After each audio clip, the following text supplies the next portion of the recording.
Greetings. I am Dr. Sharma Henderson. Welcome to the Carson Observer podcast. This is the official podcast for Carson accountability and transparency. We connect you with the pillars who shape our community and keep the city running, educate you about the government and how it functions, and inform you about the happenings in Carson and how it impacts your daily life. Today, we are excited to have Carson City Manager David Roberts as our guest. David Roberts was appointed Carson City Manager earlier this year in February. He had previously been serving as the City of Carson's Assistant City Manager since 2018. And he also served our country in the U.S. Army. Thank you so much for your service. Welcome, Dave, and thank you for being here with us today. We are very appreciative of your time. How are you doing? I'm doing well. Good to see you again, Dr. Henderson. Good to see you. Good to see you.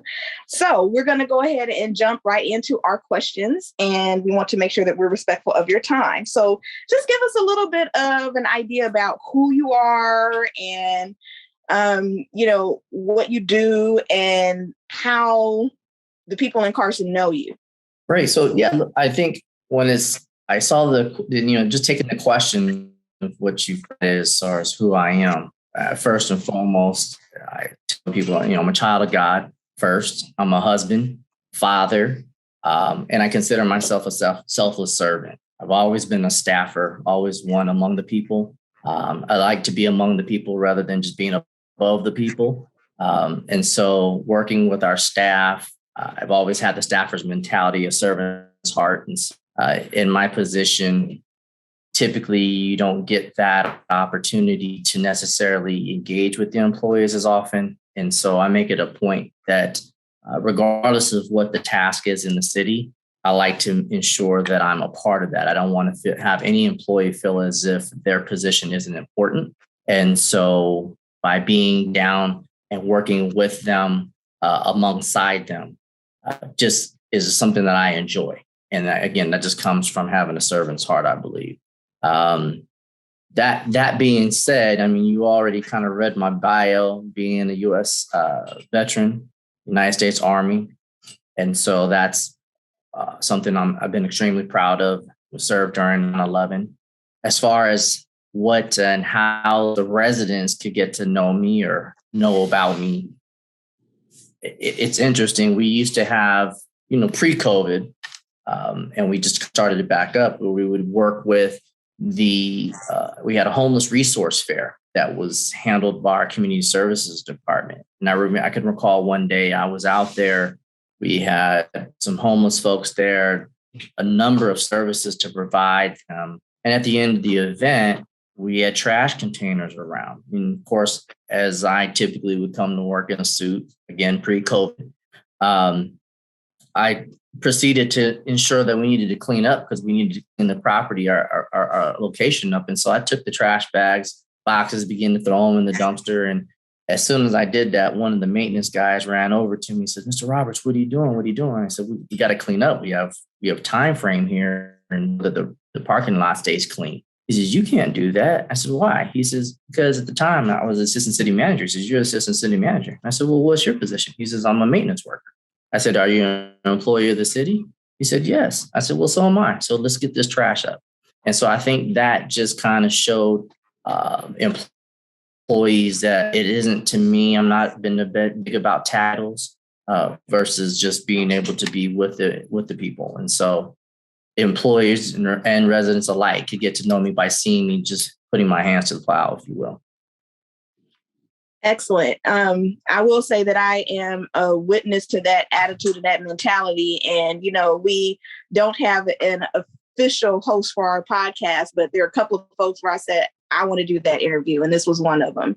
And so definitely respect that role and positioning and seeing yourself as a servant leader, because it makes such a difference to position yourself amongst the people as opposed to above them. And it shows. So thank you for that. So now you're the city manager. So for people who have no idea what a city manager is or what a city manager does, what is a city manager? So a city manager is what I like to consider really a jack of all trades. And this individual is someone who can handle all personnel actions, who can delve into the finance aspect of the city, who oversees the economic development and vitality of the city, someone that ensures the public safety for the city, someone that wants the infrastructure completed and ensure projects are handled, taken on, and succeeding in the city. And so that individual has to be well-rounded, well-versed, but more importantly, that individual has to be an empathetic leader, has to be able to balance and be very versatile in being able to engage and understand all aspects and issues that come before them. And so it's a very unique position. There's only 488 or so city managers in the state of California.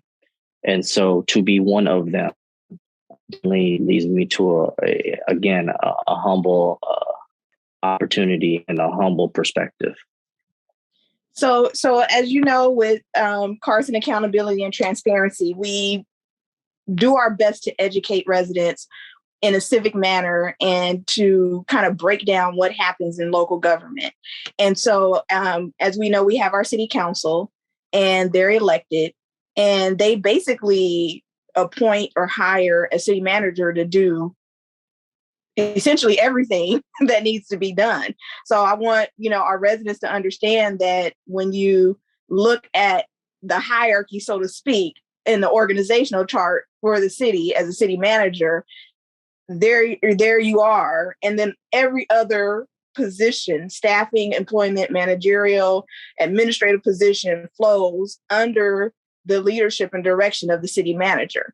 So that being said, what does a day for you look like? Like if you have to be involved with everything that's happening in the city, is there a typical day? That's funny. I've been asked this question before. What's a typical day? And to be honest with you, there is no typical day. I think every day is different. I do have a calendar. I like to have my days organized by calendar.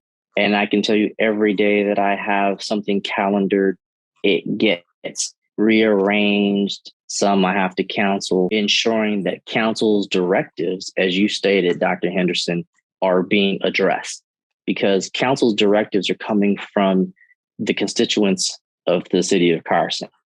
And so Carson residents say, council member A, B, C, we want to see this done. They immediately take those requests and pass them to me. And I'm basically the gopher, right? Mm-hmm. If it's whatever that is, if it's parks that need to be addressed, if it's streets, if it's firework complaints, if it's issues, even when it comes to a law enforcement perspective, code, parking, and then that's on the exterior, not to mention the things that occur interior wise. And so my days are just, they shuffle throughout, and it's never the same. I wish I could say, yes, Monday through Thursday or Monday through Sunday, my days look like this, but it's all over the place. And I like it because it isn't not one day that goes by that it's monotonous. It's always different. And I love change. And so if you're not comfortable with change, then you will be comfortable in a position like this, because change, as we know, is inevitable, and it just happens to be every day changing and evolving. So it's just really, every day is unique. So speaking of change, I'm going to input a question, if you can indulge me. So you went from assistant city manager to now city manager. You've observed the city manager position, and surely there's a career trajectory that existed for you, and you envisioned yourself doing either that position or something else. But now you're the city manager. What has been the biggest either surprise or change or difference that you didn't expect now that you're in those actual shoes? Because it's one thing to see it and to consider it. What has that been for you? That's a great question. I think the biggest change that I've noticed, or just maybe the being able, even when you try to expect the expected, for me, I believe what I've noticed currently and recently has been the response of my staff. Um, because there were changes anytime there's a change in leadership and administration, whether it's a presidential election, whether it's one of your local elections, or even to the place of a city changing its main administrator, which is the city manager position, you're always going to have differences of opinion and management styles. And I believe my management style is really more entrusting the people to do what they're supposed to do versus seeking to find error in their actions. And so because of that, what I've found is employees are excited to work. They're excited to do the job that they've been hired to do. And it's kind of taken me back a bit, because it just wasn't that same type of experience within the city in the last couple of years. And so having that and seeing the joy, seeing the passion, seeing the diligence of our employees wanting to work, wanting to serve the residents and provide the services has been really a pleasant and exciting change for me to see, because that's all the employees wanted to do. They wanted to come to do their job, and they're having the ability and the opportunity to do that again. And so that's what I'm most excited about. Well, that's great. And that's exciting. I know you and I have had a little bit of a chat before we came on to the podcast. And what I do want to carry over from that was my excitement at your appointment. And I knew by default that the employees would be excited. And so it's been really nice to have a good change and something to celebrate, and to really have the ability to sit back and watch that good thing happen. And I mean that sincerely. Of all of the things, I try to stay active in the city. COVID has gotten in that way a lot. Sure. So I do miss my ability to participate on a broader level immensely. However, there's still a lot going on and a lot that I keep track of. And at noting that you were placed in that position, it was one of those things where I got to just sit back and be like, oh, okay. Like, this is cool, so it's been a very positive thing for the city. So that being said, what are your goals for the city? What's your vision, and have you been able to implement some of those things? I know you talked about the servant leadership role and how you see yourself amongst the staff and the workers for the city. How would you characterize your overall vision? What would you want to see a City of Carson look like under your leadership?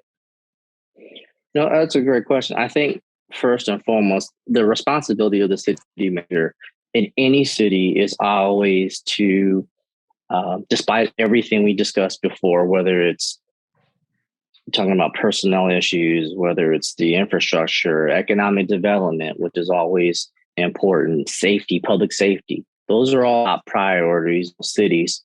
But every priority of a city manager should be typically being balanced fiscally at the end of the fiscal year and going into the new fiscal year. And so my initial goal for me that I gave myself was that we would have a structurally balanced budget going into the new fiscal year under my leadership, providing and bringing in new businesses and ensuring revenue generation is happening. But again, all those things are wonderful. Infrastructure is important. Ensuring that personnel issues are being handled.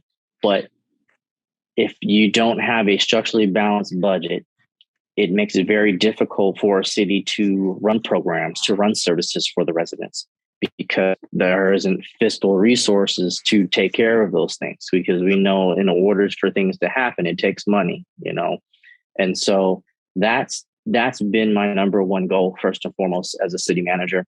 but not to rank one of the other.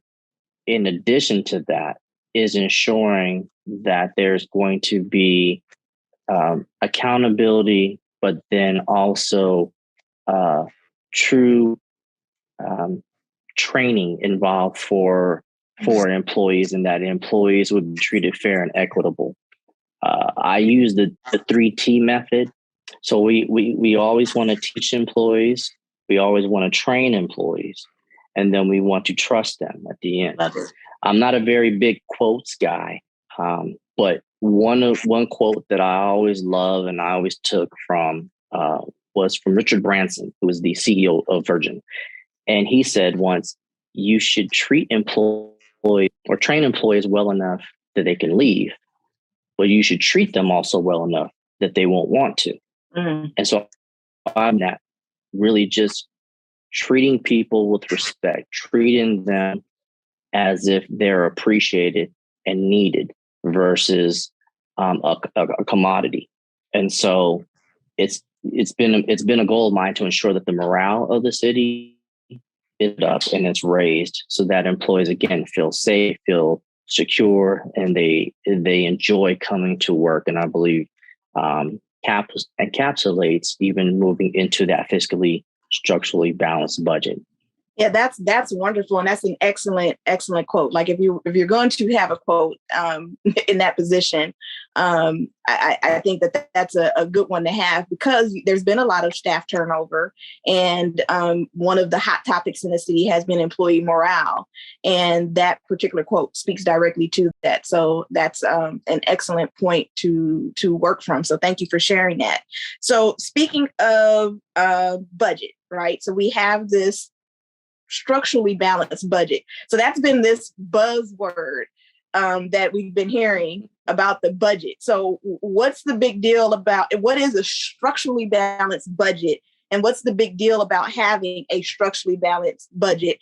And we know that things have been very different because of COVID, funding coming in from the CARES Act and all of those things. So will we be able to continue to have this structurally balanced budget moving forward? Yes, I believe so. And you're right. The buzzword counts. Most people think of balanced budgets, or they hear balanced budgets, and there is a difference. And so just in a brief statement, an explanation of a structurally balanced budget versus a balanced budget. A balanced budget to where your revenues, your expenditures exceed your revenues. So as an example, our expenditures are $10 million, but our revenues are $8 million. Therefore, we are in the hole $2 million. To be balanced, which you're required to in most cities, in every city, is to be minimally at least balanced when you go into the fifth. So you have to find a way to bring your budget balance and that difference in deficits that you have. And so a lot of times cities will go into what is known as your reserve budget or your reserve balance, better known as your savings account, if you will. Mm-hmm. Pull $2 million from that so that now you're equal, your expenditures of 10 million equal your revenues of now 10 million. But that one-time fund, those $2 million, that brings you to zero. The problem is your expenditures keep going into the new fiscal year, which equate to $10 million. And your revenues, because you haven't brought in new business, still is only going to bring you $8 million. Therefore, you're going to have to borrow again from revenue to balance your budget. That's that old adage, robbing Peter to pay Paul, pay back Bartholomew. That's where that comes from, right? And so when you're talking about a structurally balanced budget, a structurally balanced is always balanced because I don't have to go into our reserves to make up the difference. So you want to ensure that the business that you're bringing in matches the output that's going out. And so that's the main difference. A lot of times you can have a structurally balanced budget where, as was the case last year, as we hope for the case this year, where you actually have a surplus. And typically when you have a surplus, that will give you a sign of a structurally balanced budget. But I would say I would love to take all for that But I'd have to say we have, and I always say he's the best. So I know that's hard to say, but we have one of the best, I say the best, finance directors in California, Mr. Tariq Rahmani. It's not a coincidence, from my opinion, my professional opinion, that we have a structurally balanced budget only because of Mr. Tariq Rahmani and his principles and understanding of municipal government and budget. From the city of Seattle, implemented measures that was done there and brought them here to the city of Carson. And now we're reaping the benefits of that labor. And so I'm most appreciative of Tariq and his team. They do a phenomenal job for the city. And again, despite, as you mentioned, with COVID and a lot of deficiencies and not seeing a lot of revenue come in, we are looking to still have a structurally balanced budget. I will be presenting the council a structurally balanced budget this year. I'm not believing that our surplus will be as high as last year. We'll have a structurally balanced budget. And so as long as the city council would say the same, that's what will be adopted. Now, of course, they could always change that to say certain needs and necessities for the same option they want to adopt. But what will be presented to them is a structurally balanced budget. And so, again, I'm appreciative of our finance team, Ronnie and his staff, for what they've done. They've done a tremendous job, and they'll continue to do that. Thank you so much for giving us that explanation, because it's really important that our residents understand how budgets work. And we're going to be doing some budget education with Carson Accountability and Transparency so that our residents understand what our revenue sources are for the city and what they're not. One of the number one things that people will say to me is, my tax dollars. And I'm like, yeah, City of Carson is not getting your tax dollars, but a lot of our residents, unfortunately, don't understand how dependent our city is on local business. We get a lot of our revenue from business tax, sales tax, and things like that. We get pennies on the dollar when it comes to property taxes, and they're not aware of that, and really having an idea of how expenses take place as well.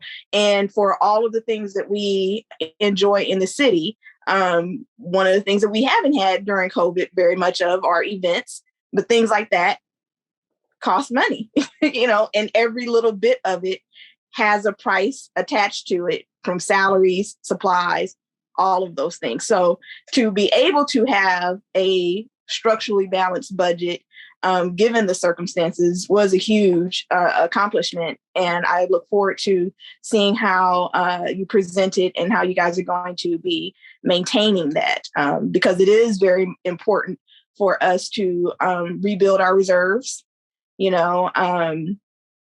There's been a lot of dipping into that to balance the budget over the past several years, and then we've had some losses in terms of not being able to have the outlets and things like that we were looking forward to in terms of revenue. And so we're compensating for those kinds of things. So, I'm hoping that we can get our residents a little bit more excited and interested in how the budget process works in the city, so that, as you stated at the onset of our conversation, that really the way that directives should take place is from residents to the council, to the city manager, and then to the staff. And so, but in order for our residents to articulate effectively what they need and want, they have to have a better idea of what they're working with. So thank you for sharing that information with us. So moving forward with our conversation, we did receive some of the CARES Act funding. We've been going through the pandemic. You've been along for that ride. How has the pandemic affected the city functioning and budgeting and those things? Like any city, everyone has been affected in some way, shape, or form because of COVID. It's just become the new normal, as we've stated, right? Mm-hmm. I would say, and I want to make a reference here. though every city has had to battle COVID in various manners and some very similar ways as well, the city of Carson in particular, we were the very first city in the United States to have its own COVID testing site. And I say that because I was given that task. So I was at ground zero, if you will, about that and how that was to be incorporated and how that was to be implemented. Now, despite all the things we mentioned earlier from your questioning as to what a city manager does, one thing I can tell you that I did not do, nor do I have a background in, is in the medical field. So I don't have a medical degree. I didn't go to medical school. So to ask me to provide and create and implement a COVID testing site, not understanding truly what COVID was back then 2.5 years ago, I would have told you, impossible. I was given and tasked this COVID testing site center to happen. I had a week's time to get it implemented, but with the assistance of our staff who stepped up, again, not knowing at the time what COVID was about and willing to test any resident and any person who was willing to drive to the city of Carson and go through our makeshift drive-through Carson testing site was huge. Seeing how the employees ultimately put their lives on the line to see the betterment of their family members, their residents, other cities around that surrounded us was tremendous. We became the model of how testing sites were done. I used to get calls from several different companies throughout the U.S. Can we come to your testing site? Can we see what you do? Can we see how this is done? Can you explain to us? Can you give us your PowerPoint? Could you show us the plans of what you did? It was all really on a makeshift fly by the employees. And so being able to head that project, get that implemented and go into that was tremendous for us from a city. It really showed the Carson resiliency and the commitment to service. Again, speaking to that selfless service aspect, it really was an impeccable way that employees displayed their commitment to the city of Carson and to their family and friends. And so I would say, first of all, that I was extremely proud of that. But in particular, when it comes to like the fiscally challenged aspect of it, we were, like other cities, able to get care funding with this reimbursement through FEMA. There were some that we also were able to get ARPA funding, which is the American Rescue Plan Act. And so that was all allocated by the adoption and approval of the city council to be applied to our infrastructure, as we talked about. So we'll see some of our streets being repaved, sidewalks being redone. We'll see also businesses. During that time, we had a rent assistance program where we were helping small businesses pay rent for them. We were providing loans to businesses for those that were suffering because of the lack of attendance and goods being purchased at their stores, retail stores hurting. Then most recently, because of the American Rescue Plan Act funding, Council also approved a grant program for small businesses, as well as a forgiveness program for those that we gave loans to at zero interest. We forgave those loans. Then we said, also, we understand we need to get you back on your feet as well as things begin to open up. So let's provide some grant opportunity to help either with some facade improvements, whether it's to be marketing materials for you and your business to attract people to come and purchase. The interesting fact and note here is the city of Carson, our tax, we were able to focus and find that over 70% of the sales tax that Carson receives are from non-residents. Mm-hmm. That's tremendous, considering we're not considered a quote unquote destination city. So to see 70% of your sales tax revenue coming from outside of the city to be provided here tells us that we've got something. Mm-hmm. And so we wanted to ensure that our small business is what really pushes and thrives business economically. We wanted to ensure that we could protect as many small businesses as we can. And so that was the main aspect from a financial perspective thus far here with COVID. Awesome. I want to give a quick shout out to the COVID task force. I know a lot of folks on that team personally, several of them speak to my heart, and a lot of those workers, they put in a lot of time, a lot of effort, and you guys had everything going from food distribution, all of the assistance programs. You started doing vaccinations on top of the testing, and that COVID task force really, you guys did a great job. So I extend personal appreciation for the efforts in that regard. So we talked a lot about money, the budget, CARES Act, all of those things. You mentioned that you're going to be giving your presentation on the budget. So if a resident wants to learn about the budgeting process, know where we are, how would they get any of that information? That's a great question. So actually, April 19th will be our budget workshop number 2. And so every work presented to the city council, also available via Zoom. We record and we rerun. So anyone can go to the city website and find it, search it, looking for the budget workshop. We'll have our 3rd budget workshop in the month of May.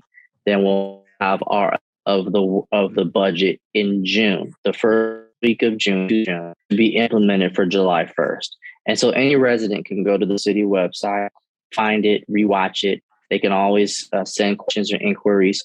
Again, it's most appropriate for them to send it to their council members. However, if they just have a question they want to ask, they want to find out about it, they can always call the office and have that addressed to city council. But our finance director does a great job in really minimizing a lot of them when it comes to numbers, and just basically the hard line facts. And so that way, as you all state in your name, transparency, he's just very transparent with his numbers so everyone can see it. And he's always makes this available to know more about it. Great. Thank you. So there's been a lot of changes with city staff, department head changes, city clerk's office, human resources, city manager. How have these changes affected the city's functioning? And I do know that you did share some information about your role and the effect that it's had on employee morale and your intentions with that.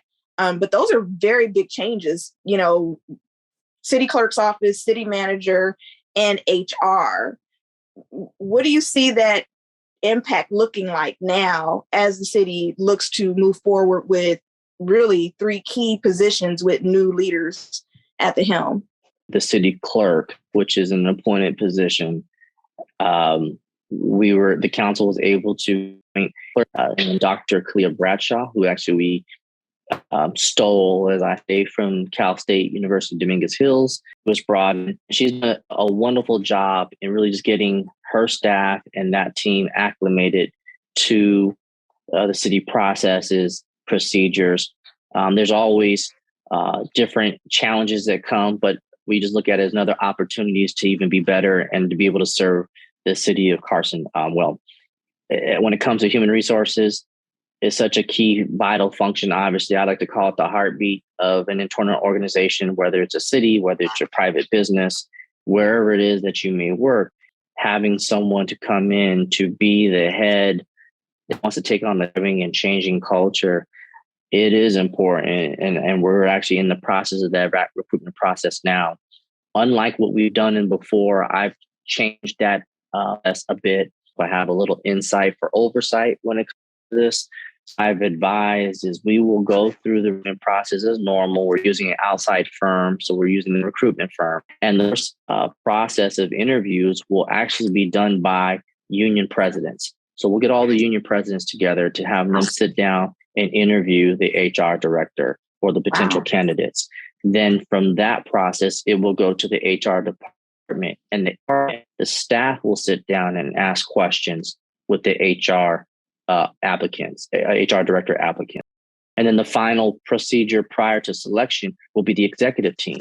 We'll have a sit down, and we'll also have questions, Q&As with the HR final candidates for the HR director position.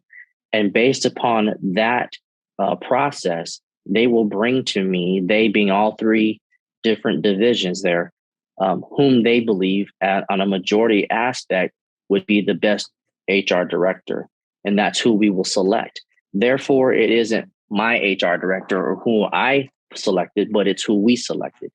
Mm-hmm. And so that person, that role is going to be imperative in ensuring that the culture, the processes and procedures of human resources is handled well. Again, we talked about an empathetic leader. We need somebody that can lead. We need somebody that can teach. We need someone that can also understand policy and procedure, but then also has to have high character. It's important that you can't expect your employees to follow process and procedure and then you not do the same. So we want to ensure that happens. And the best way we can do that is ensuring that we have the right fit. And it isn't based upon my thoughts and ideas, but all of ours. It's collective effort. And so collaboratively, we will be selecting our director, hopefully within the next 2 to 4 weeks. Wow, that is, I'm blown away. That is talk about culture change from a leadership perspective, and very astute, by the way, to do it that way, given a lot of the issues that have taken place in the city over the past several years in regards to HR, our union representatives, and our staff, to do it in that way. And really, that's a very rigorous process. And but you're really elevating what the city's doing in that regard. So I take my hats off to you, because one, it extends the process, but it definitely is well worth the time, because people need to hear about what's going on with this city manager and this leadership change, because that something like that is awesome. And it also speaks to your character and operating from, you talk about humility, being humble means setting your personal opinions and things like that in a deferred level. Really, you're deferring to these other entities to bring to you who they think, as opposed to, here are the people that I think you should be looking at. You're telling them, no, you tell me who I should be looking at, and we're going to make this decision together based on your opinion. So I applaud you. That I'm very, very impressed. They'll probably have to cut some of this out of the podcast. I don't care, because that's very impressive. I'm very, very happy to hear that. So thank you for that. So absolutely, let's shift to another big Carson topic: development. Right. Development. Sometimes Carson reminds me a little bit about like the UCs and the Cal States. Most of, you think of like a UCLA where they've had, constant construction on their campus, I think, except for like maybe D-Day or something crazy like that. Like it was like literally like one day in their history that they haven't had construction. And Carson has always been known for having land, some usable and some not. And we've always been known to be poised for development. And we're in a space where it's really coming to fruition. So what's happening in that arena right now? What's going on with the infamous 157-acre project, and what other things are we going to see? I mean, I can barely get down Avalon now because of the Chick-fil-A and, so what else are we going to see? So we know it's frustrating for residents to be frustrated sitting in Avalon from one light to the next, taking them 10 minutes just to cross. But it's going to be all worth the wait. We said, and we've asked for a grocery store to come. We've been able to produce that with Aldi. Aldi's now occupying the space there in South Pavilion Bay at the mall.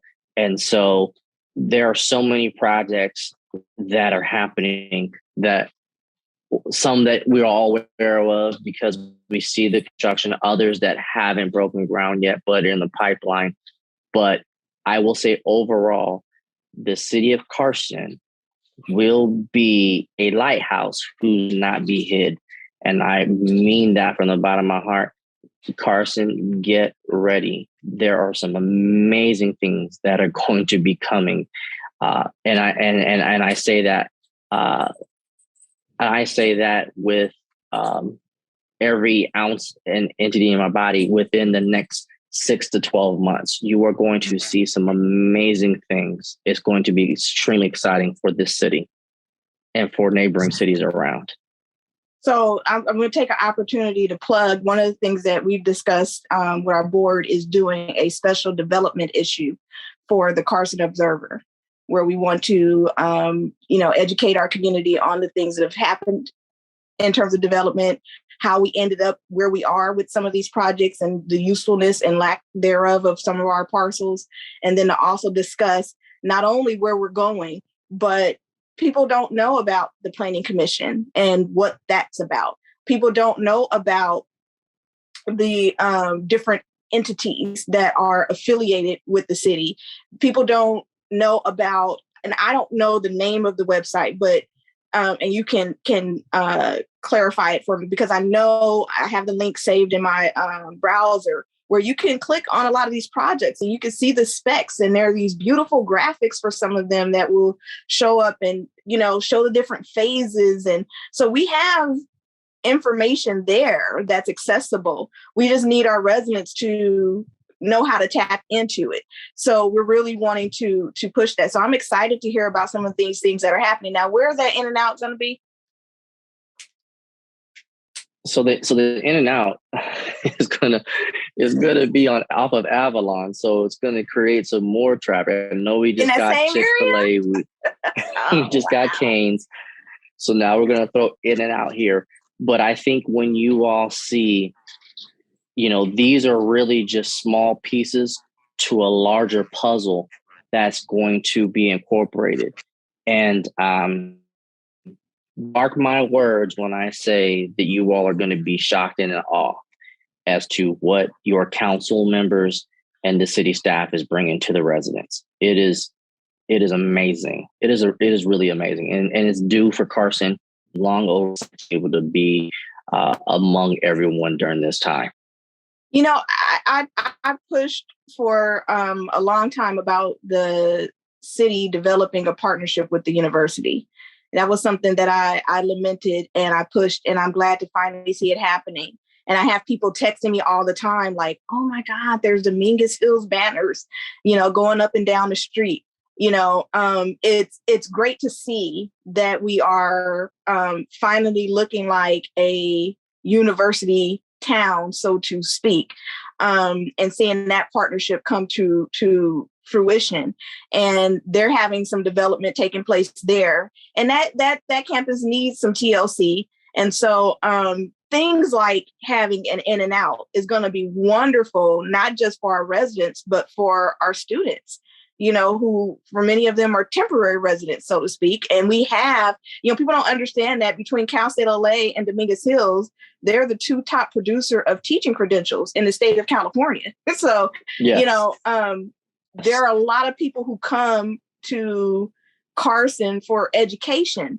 And, we do have students who are residential. So for them to have an in and out that they can easily access, places that are open later, folks who are taking classes at night, that's been a population that we haven't catered to. So in as much as I, have to remind myself to get all the way over to the left when I'm coming down Avalon, it's exciting to see those kinds of things pop up, because those are the things that, our young people, our college age students, are looking for. And that's going to make the university more appealing to them when they think about going to school in Carson, pursuing education in Carson. So thank you for pushing those projects, and I'm excited to see how that goes moving forward. So I will definitely be reaching back out to you when we pull together that development issue so that we could push those things and certainly highlight some things for the students and for the university to be able to share with potential students, because they're going to thrive and that's going to help us thrive. And like I said, we could really use even more money from our businesses in terms of revenue for the city. So this is really exciting stuff. So we talked about the outlets. we're not going to get into the details of the lawsuit or anything, but has there been any other plans? Like, what's going to happen with that space? Do we know yet? Are there any things that you can share about what might be there? Right. And again, because of litigation, I can't go into specifics. I can tell you that, again, staff has been working based upon the directive of council, as well as just trying to figure things out. We don't want that property to lie desolate. We know it's prime. We know it's the best location in the United States. And I say that because we know that the 405 and that area, that corridor right there, where the 157 acres is located, we've already done studies. We've seen that over 300,000 cars at that location daily. That is now officially the largest, most traveled freeway in the United States. To know that we have all these major airports, to know we have those oil refineries, to know that we have two major ports here that positions Carson as the number one logistics location in the world. For these particular reasons, I say that there's going to be a buzz and excitement from Carson. Again, because of my limitations on what I can say, all I can say is, Carson, our motto is Future Unlimited, and that's exactly what you're going to see. That's wonderful. Listen, I mentioned a couple of times that we have our print publication, the Carson Observer, and that goes to every single household in the city of Carson. And so our intention is to educate and engage our residents on what's happening in the city. And all of this is good information. So please, as you are doing things, as things are coming up, there's anything that you want the residents to know about, something that you want to see placed there, someone you want us to push, use us as a resource. We'd be more than happy to get that information out there to our residents, because at the end of the day, a good Carson for business, a good Carson for residents, a good Carson for the university, a good Carson for staff is a good Carson for all of us.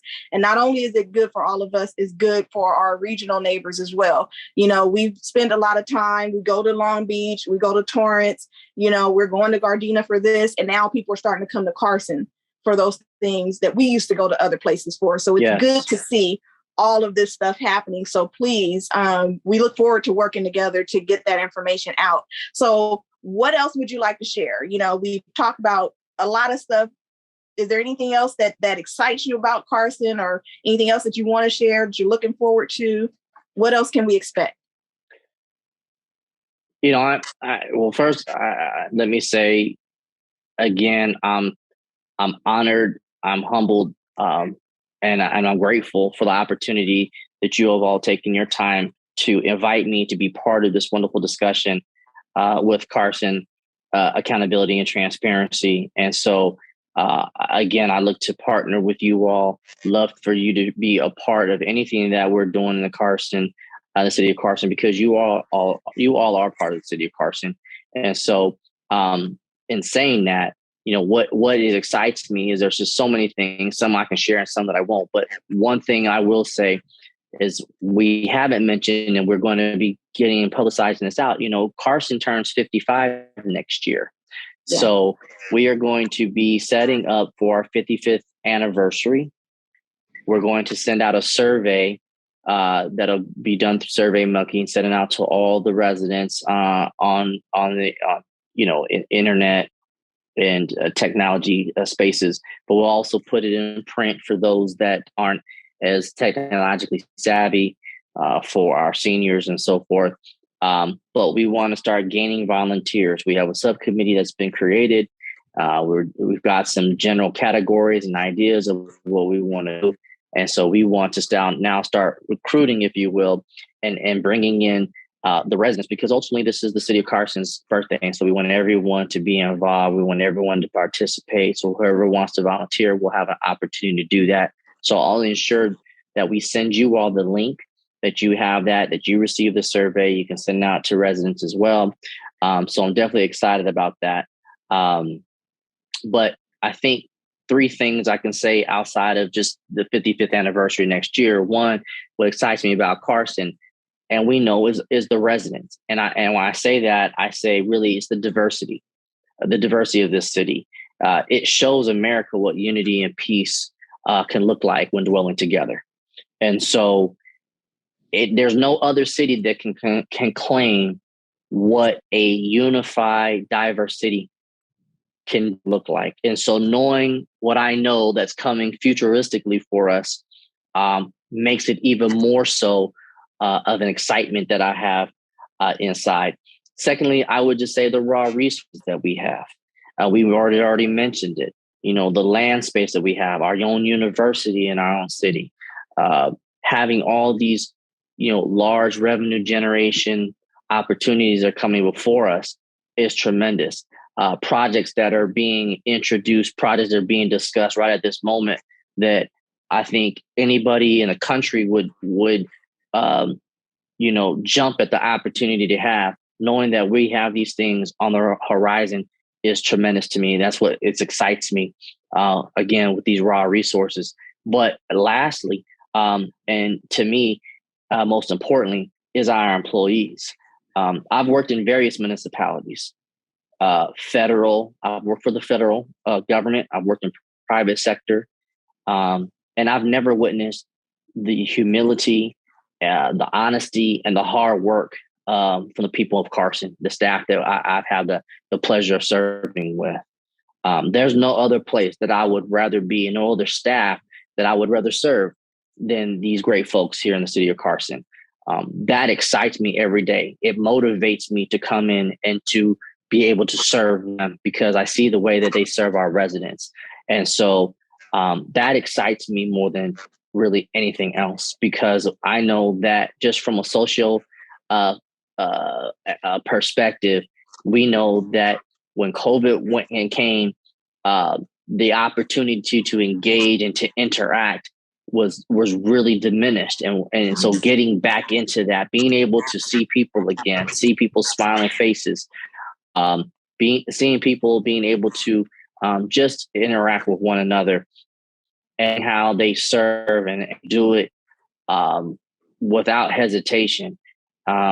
It really invigorates me to ensure that we're going to do everything we can to see that our residents are satisfied. And that really starts with the staff that I've had the pleasure to serve with. And so those 3 things really, though, excite me right now, just because, again, I have not seen anything on this wise in any municipality that I've been a part of. And so, again, just truly grateful and thankful for this time.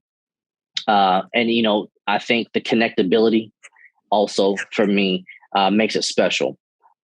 Being of African-American and Asian descent, seeing that we have our first, African-American and Asian female vice president sitting in office, being able to connect and knowing that I share the same name as African-American and Asian manager for the Los Angeles Dodgers is a unique aspect as well. And so, having a understanding of our cultures and being able to ingratiate myself with the city, I think really just serves for me, puts me at an advantage that I don't think most city managers or therefore candidates there could even say. And so I'm excited by that. I'm excited to see what's going to happen here moving forward. And I'm definitely ecstatic that the fact that Carson Accountability and Transparency is able to see these things happening when others may not. And so, again, for that, I'm thankful. Wow. Well, thank you for that. Before we wrap up, let us know if people want to get in touch with the city, they have a question about something, I know that you want them to definitely utilize their our city council members, and we have our districts now, so we definitely have those. But if they want to contact the city, how does somebody contact the city for whatever it is that they might need? Yes, ma'am. Absolutely. So our city website, we actually have if it's a problem or issue from a, construction or even home-based issue, we have what's known as iWorks. They can go to our city website, they can click on iWorks, put their name, Works Department, we'll get back to them. If they have a general question, they're not sure, they can go to the city website. We have our phone numbers listed there. They can go and request and process a question through our internet availability for questions that they may have. They can call. We have receptionists that are available to take their phone calls, always trying to provide customer service for our residents.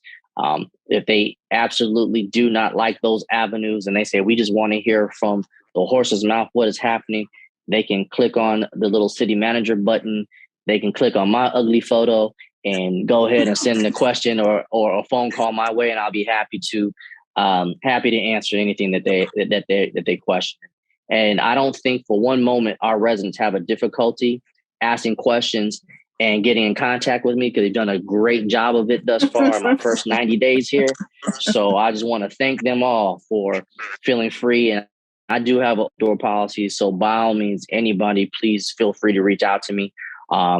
Be patient with me as I'm fielding all these calls and emails, but absolutely, they can reach any one of us at the city by going to the city's website, call, email, or come to City Hall if need be, and we'll be happy to service them.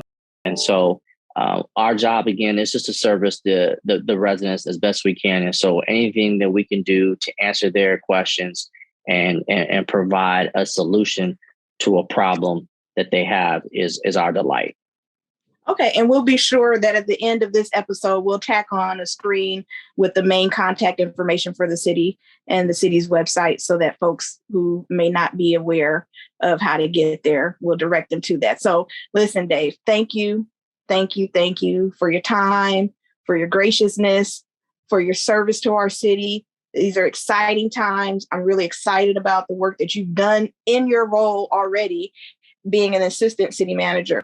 You served us well in that role. And it's a wonderful thing to see you in this new role and to see these things happening for the city with you at the helm.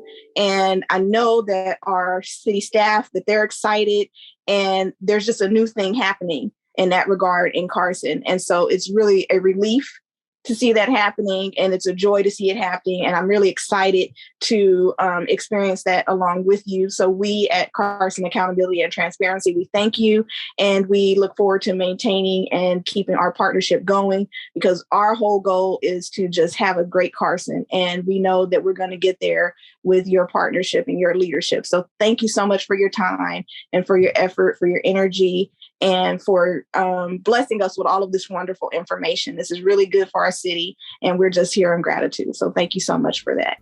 Thank you for listening to the Carson Observer Podcast, connecting, educating, and informing residents and the stakeholders of the city of Carson. Take care and be on the lookout for future editions.